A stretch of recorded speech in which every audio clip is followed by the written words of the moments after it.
Hi everyone, Carol Fitzgerald here, and today I'm going to talk to you about cooking for one or many. After we've been used to cooking for large families, it's a little difficult to cook for one person or two people. So I've got two great breakfast dishes for you that only makes enough for one, or if you double it, enough for two. This is called baked oats for one, and it's very simple to make.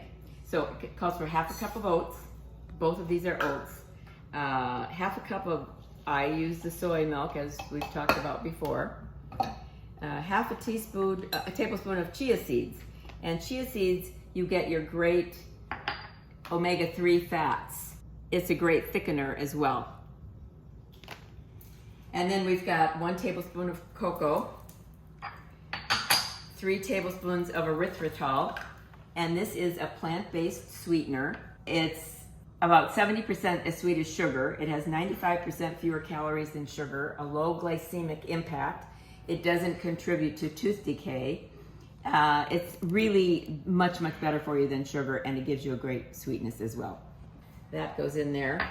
And then we've got half teaspoon of baking powder, a pinch of salt, and 1 teaspoon of vanilla extract. And I like to throw in a few peanuts because between cocoa and nuts, the cocoa's optional by the way, but between cocoa and nuts, I'm goo-goo over those. And then you just stir this together. Mix it in well.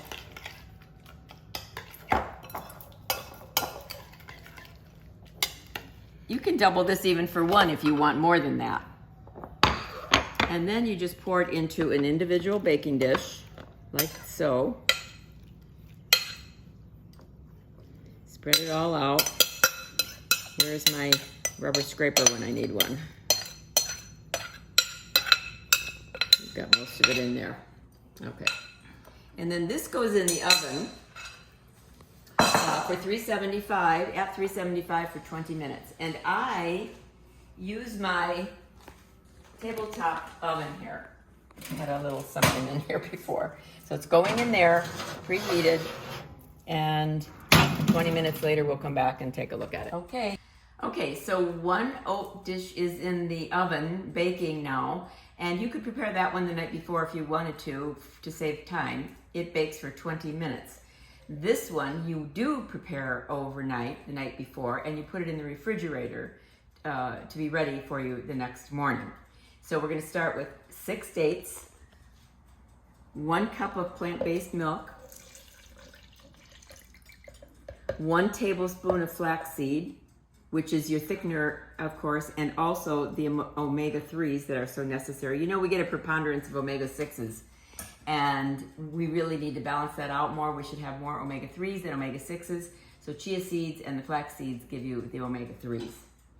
Okay, 1/4 teaspoon cinnamon, and 1 teaspoon of cocoa. You could eliminate the cocoa if you don't want it. Like I said, I'm a cocoa nut, so I want that in there. And then 1 teaspoon of vanilla, and a half a cup of oats. However, the oats are going to be set aside until this is all mixed. Now, I have a hard time opening this, so I have a tendency not to not put this on tight enough, and then I have a mess because it loosens as it mixes here. So hopefully that won't happen this time.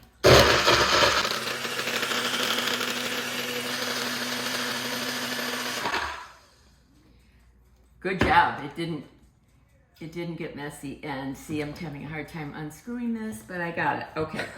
So now what we're going to do, and just mix it long enough until the dates are well ground. Put the oats in this container. Mix it up with a spoon. Whoops. I'm splashing all over here. And then we're going to pour this into a jar. That goes in the refrigerator, and by morning it will be set up and you can have your breakfast. So I've got to get all the goodness out of the bottom here. And where's my lid? Well, there's a lid around here somewhere, but here it is. put your lid on and refrigerate that. So we'll come back in a minute when the baked oats are done, okay? Look at it. Okay, here we are at the oven. Let's see this. 20 to 30 minutes in a 350 oven. And here we go. I've been in there testing it. 20 to 30 minutes. It's really too hot to eat right now, so I'm not going to taste it, but you get the idea. And if you want to put some milk on it, you can, but you don't have to. You can see how moist it is inside. Okay, take care. Come back again. If you like my videos and subscribe, it helps the channel. So hope to see you again soon. Take care. Bye.